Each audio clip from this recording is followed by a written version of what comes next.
Em pauta já há mais de 30 anos, a reforma do sistema tributário brasileiro já foi alvo de muitas discussões, mas recentemente ganhou visibilidade novamente. E recentemente, o presidente do Senado, Rodrigo Pacheco, comentou que a PEC da reforma deve ser apresentada à Comissão de Constituição e Justiça e ir a plenário até o final de outubro de 2023. Nós vamos conversar sobre esses prazos e também sobre a reforma tributária com o economista, tributarista e deputado federal Luiz Carlos Rauli. Rauli, obrigada pela entrevista aqui no Debates para o Brasil do Futuro. E vamos começar pela pergunta básica, né? Por que o Brasil precisa fazer essa reforma tributária? Boa tarde, prazer, né, Heloísa, todo o pessoal do IDESP. Por que fazer? Esta é a pauta do futuro. É a mais importante pauta econômica do século XXI e também do século XX, que não foi feita. Qualquer estrutura de governo no mundo precisa de um bom sistema tributário para criar uma economia de mercado de concorrência, uma economia liberal, onde os agentes econômicos têm um tratamento isonômico, claro, isonômico, e uma atenção especial para as micro e pequenas empresas. Então, o Brasil tem o pior sistema tributário do mundo, e quem diz isso não sou eu, né? Eu sou um propagador dessa má notícia, em função da necessidade da reforma. O Banco Mundial e outras instituições que vêm analisando o sistema tributário do mundo e do Brasil. Em 190 países, né, analisados pelo Banco Mundial, o Brasil tem o 184º pior sistema tributário do mundo. Isso nos coloca como o 125º pior ambiente de negócio do mundo. Ora, o Brasil está entre as 10 maiores economias do mundo. O Brasil tem o 5º maior território, né, do mundo, tem a 7ª maior população do mundo, tem as maiores reservas minerais do mundo, né? O melhor solo, clima, água, insolação. As terras brasileiras são assim de altíssima qualidade, e o Brasil tem hoje, né, um celeiro do mundo, né, de exportação de commodities, né, de todo tipo de atividade que sai da zona rural brasileira, não só o agro, né, todo tipo de mineral, de carne, pecuária, madeira e etc. E não cresce. Tem superávit da balança comercial e não cresce. Então, o nó do desenvolvimento brasileiro, o mais importante, mais significativo, são as inadequações, inconsistências, incoerências, né, do sistema tributário. Esta perversidade acabou destruindo o ímpeto, né, do empreendedorismo no Brasil, segurando, freando o crescimento econômico através de uma série de armadilhas que o sistema tributário atual, que tem mais de 50 anos, né, foi criado em 1965 pela Emenda Constitucional 18, e esse sistema tributário ele é prejudicial à competitividade, pelo excesso de tributos na base de consumo, pelo excesso de carga na base do consumo, né? A nossa carga tributária no consumo e folha chega a 75% da arrecadação brasileira, contra 40% nos Estados Unidos e 60% na OCDE. Por que aconteceu isso? Porque o Brasil tributa pouco a renda e o patrimônio. A tributação de renda e patrimônio no Brasil dá 25%, sendo 21% da renda e 4 e pouquinho do patrimônio. Nos Estados Unidos, 60% da arrecadação americana vem do patrimônio e renda, sendo que o imposto de renda americano chega a 50% da arrecadação deles. Ou seja, eles têm mais do que o dobro de arrecadação de imposto de renda que o Brasil. Por isso que os preços dos produtos, dos bens e serviços americanos são mais baratos, tributa menos o consumo, tributa mais a renda. Então, como resolver isso? Fazendo um sistema igual ao americano, não tem jeito, né?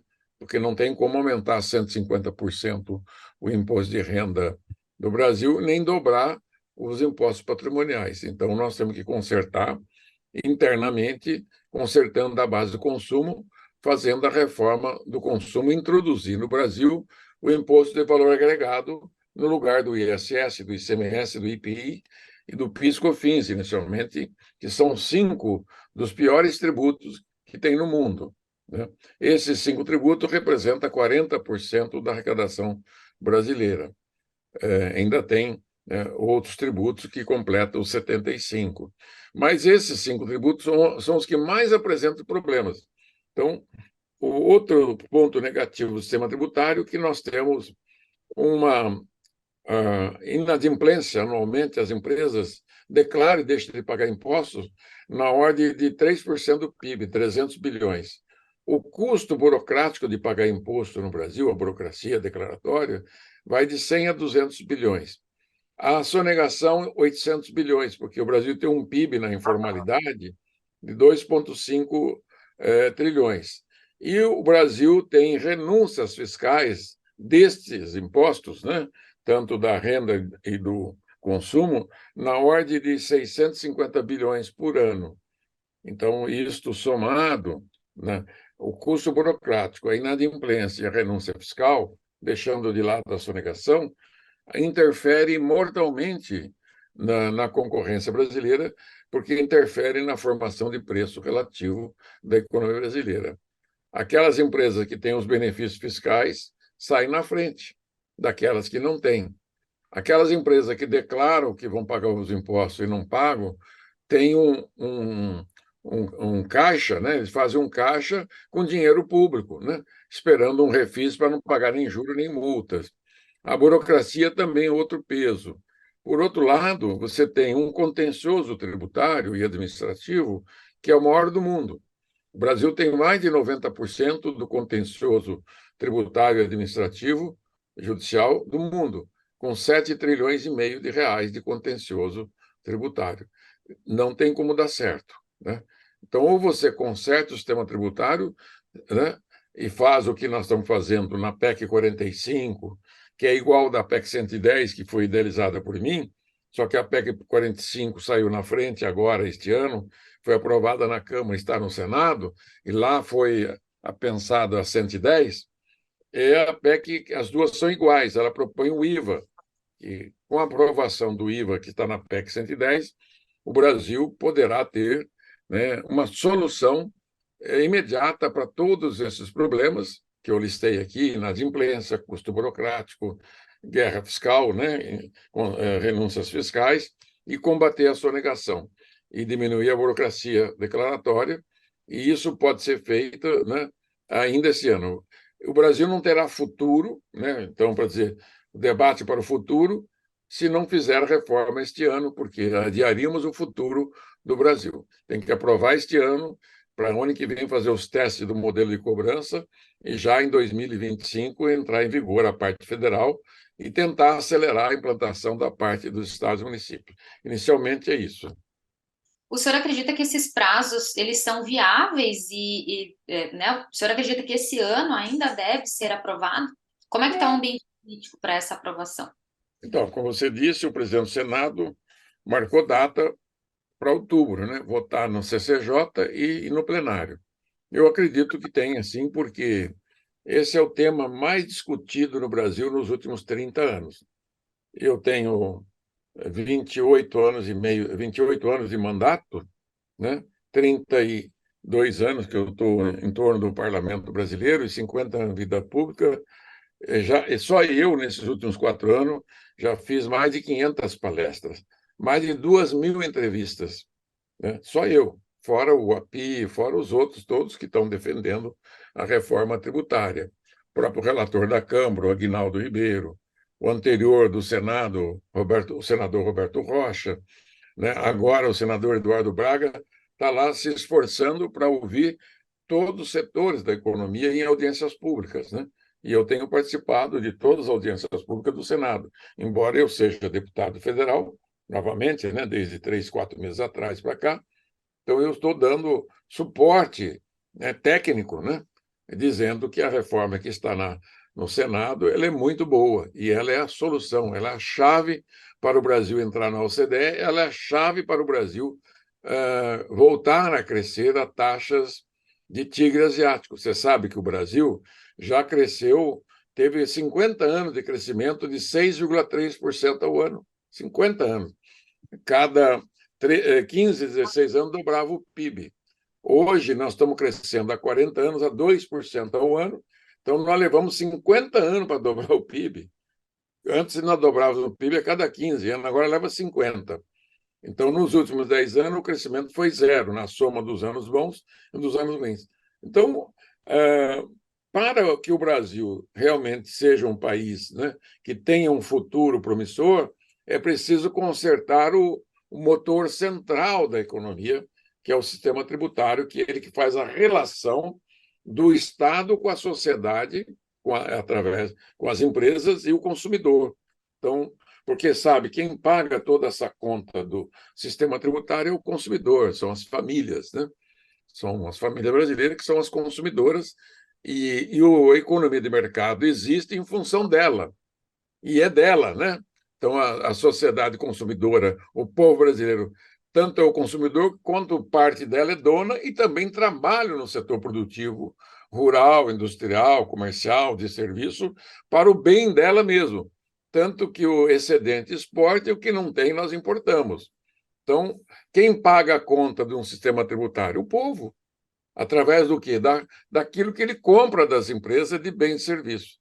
Então, a reforma tributária, a rigor, é uma reforma para o consumidor, para tirar esses custos, né, de guerra fiscal, de inadimplência, né, de renúncias fiscais, de sonegação do pagamento, sonegação do imposto.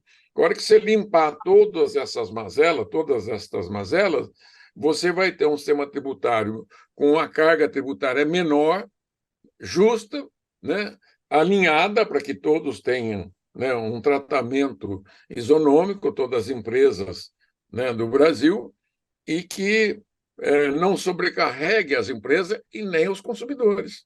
Então, nós estamos tentando, na verdade, uma ironia, consertar a economia de mercado brasileiro, a economia liberal. Ela está toda atrapalhada de ponta cabeça, né, como a mais iníqua, injusta, inconsistente, incongruente e anacrônico sistema tributário do mundo. O senhor comentou que, uma vez aprovada a reforma, ano que vem devem ser criados alguns ambientes de teste, né? Já se sabe como é que vai funcionar esse ambiente de testes? Quando que efetivamente, uma vez aprovada, nós teremos essa reforma tributária assim colocada, posta em prática? Com a aprovação do IVA, que está lá na PEC 45, que é igual ao texto da 110, idealizado por nós, cria um IVA 5.0. O que é o IVA? O IVA é o Imposto de Valor Agregado. Ah, mas o ICM é um IVA? Ele é um IVA imperfeito. O PIS/COFINS é um IVA imperfeito, tá? O IPI é um IVA muito imperfeito. Então, mas por que o IVA na base do consumo do que esses impostos? Esses impostos, primeiro, são uma miscelânea de impostos da mesma base. Todos eles tributam bens e serviços, né?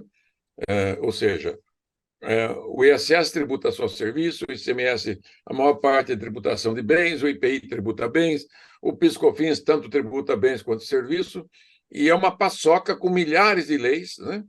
Um é cobrado pelo município, outro pelos estados e outro pelo governo federal. Eles não se entendem, nem os estados se entendem, nem a própria legislação local se entende, e gerou esse caos de contencioso de 7 trilhões e meio. Para você ter uma ideia, o PIB brasileiro este ano é 10 trilhões, você tem 7 trilhões e meio de reais em contencioso, 4 trilhões e meio em estoque de dívida ativa, 800 bilhões de sonegação, 650 bilhões de renúncias fiscais, 200 bilhões de custo burocrático, 300 bilhões ao ano de inadimplência. O que você precisa fazer com a reforma? Eliminar todos esses efeitos indesejáveis através de uma nova sistemática de cobrança. Como é que é pago hoje esses impostos? Eles são chamados pagamentos, declarações, declaratórios e pagamento autorrecolhimento do imposto, ou seja, a empresa tira a nota de entrada, põe no livro de entrada, tira a nota de saída, põe no livro de saída, a contabilidade faz isso. No final do mês, ele faz o encontro dos dois livros, né, de débito e crédito, aí faz a guia de recolhimento, o DARF, a GR, e a empresa vai decidir no mês seguinte se ela paga ou não, porque se ela tiver a folha de pagamento atrasado, o seu fornecedor de matéria-prima atrasado, ele deixa o imposto para trás. O modelo que foi bolado, que está lá dentro da PEC 45 e da 110, é um modelo inovador, revolucionário. Ele é totalmente tecnológico. Hoje, quando você tira a nota fiscal, ela é eletrônica. Nós temos o melhor ambiente de nota fiscal eletrônica do mundo, tanto as notas estaduais, do Receita Federal, dos estados e dos municípios grandes. E o pagamento dessa nota é analógico. Ele não conversa com a nota fiscal. Então, o modelo bolado por um cientista, um pesquisador e um empresário de Santa Catarina, chamado Miguel Aboab, que ele falou, Raul, nós temos o melhor sistema de nota fiscal do mundo, mas também temos o melhor sistema bancário do mundo, financeiro. Nós precisamos casar a nota fiscal com o pagamento. Então, tira a nota fiscal. A hora que essa nota fiscal for paga, no momento do pagamento da compra pelo cidadão ou uma empresa pela outra, o dinheiro do imposto fica retido. Hoje não é retido. Hoje ele gera um crédito escritural. E o nosso crédito deixa de ser escritural, passa a ser um crédito financeiro. Então, as empresas da atividade rural, industrial, comercial, atacadista, prestadores de serviço, profissionais liberais, esse crédito será financeiro. Só vai existir o crédito para eles se ele for pago realmente, embutido na compra da mercadoria, do bem e do serviço. Com isto, nós podemos fazer a conciliação imediata num sistema como se fosse um sistema bancário de débito e crédito. Sabe como é que funciona a conta? Você tem a tua conta no teu telefone celular. Você está aqui, eu depositei 10 mil reais, entra na minha conta. Eu paguei por Pix 5 mil, sai da minha conta. Então, eu todo dia, hora em hora, minuto em minuto, eu tenho saldo. Estou no vermelho, estou no azul. Então, esse modelo vai ser parecido com esse. Cada uma das 5 milhões de propriedades rurais, cada uma das 8 milhões de empresas, seja microempresa 7 milhões, 1 milhão de empresa no lucro real presumido, 15 milhões de mês, a cada nota que eles tirarem, a cada pagamento que eles receberem, será tudo automático, instantâneo, né, com tecnologia de ponta para controlar isto. E cada empresa, cada CNPJ terá o seu crédito ou o seu débito. Então, ele vai se compensar. Quando a produção, essa mercadoria, o bem e serviço, saiu da zona rural, passou para a indústria, passou para o atacadista, passou para o varejista, para o prestador de serviço, chegou ao consumidor final, essas etapas intermediárias, elas estarão todas neutras, ou seja, não haverá bitributação, tritributação, nem estoque de impostos acumulado que acaba sobrecarregando o consumidor final. Então, eles vão pagar e receber o justo, e quando chegar para o consumidor final, vai chegar uma alíquota menor e um imposto menor a pagar e garantido, ninguém vai conseguir sonegar esse imposto como é feito hoje. Declara e não paga, acaba com o benefício fiscal, ninguém vai ter benefício fiscal, que o Brasil, o último país dos grandes países do mundo que ainda dá incentivo fiscal, que quem paga é o consumidor, acaba com a inadimplência, acaba com a burocracia e combate tenazmente a sonegação. Então, tecnologicamente, tecnicamente, né, vai ser um sistema muito, muito evoluído perto do que é hoje. Assim, é de 100 a 1 o ganho. E o microempresário fica protegido, né, o cooperativismo fica protegido, e as famílias de baixa renda vão ser protegidas duplamente. Primeiro, com a redução do imposto de comida, de medicamentos, né? As famílias que têm filho em escola pública e plano de saúde, que é a classe média baixa, que fica na intermediária ali, vai ter uma redução também do imposto de educação e saúde, porque é um dever do Estado e um direito do cidadão. Transporte público vai ter redução quase a zero do imposto, né? Habitação também. Todos os demais 100 mil itens da economia brasileira terão um tratamento isonômico, porque quem paga é o consumidor. Não é a empresa que paga o imposto. Esse é o grande equívoco que o Brasil comete. Quem paga o imposto é o consumidor final. Ah, mas o meu setor. Espera lá, não existe meu setor. Para nós, congressistas, estudiosos da matéria, só existe um mercado que vai produzir, uma economia de mercado que produz bem e serviço, com milhões de empresas, né? E prestadores de serviço, empresas, para atender milhões de brasileiros. Os 205, 210 milhões de brasileiros, 80 milhões de famílias. Então, essas milhões de empresas, elas vão vender para quem? Para o consumidor brasileiro. Então, quem paga a conta é ele. No conjunto, as famílias terão um imposto menor, né? Claro, transparente, e as empresas o menor custo de produção, porque uma empresa que tem benefício e a outra que não tem, o que acontece? Uma tem benefício, outra não tem, ela mata o que não tem. Uma empresa paga o imposto, ela paga o imposto, a outra não paga, vai matar quem paga imposto. Então, nós vamos eliminar essas mazelas, esses efeitos indesejáveis que destroem a competitividade e a economia de mercado. Então, vai ficar um imposto transparente, né? Vai ficar uma concorrência isonômica. Aí sim você poderá falar, não, o Brasil tem uma economia de mercado concorrencial, transparente, o imposto você sabe que paga, sim. E aí começa um futuro crescimento econômico de 6%, de 7% ao ano. A Índia, que fez essa reforma, já tem alguns anos, está colhendo isso, 6%, 7% ao ano. E o Brasil já cresceu 50 anos a 6,3%, vai voltar a crescer. Esse é o futuro do Brasil. Oremos, né? Agora, Raul, uma última questão. O senhor até comentou, né, na resposta da primeira questão sobre a tributação de patrimônio nos Estados Unidos. No texto atual, como é que fica a tributação de fortunas no Brasil, tributação sobre patrimônios? Não, a PEC, a única coisa que ela fez em patrimônio, você tem 5 impostos patrimoniais no Brasil. O IPTU, que é dos imóveis urbanos, né?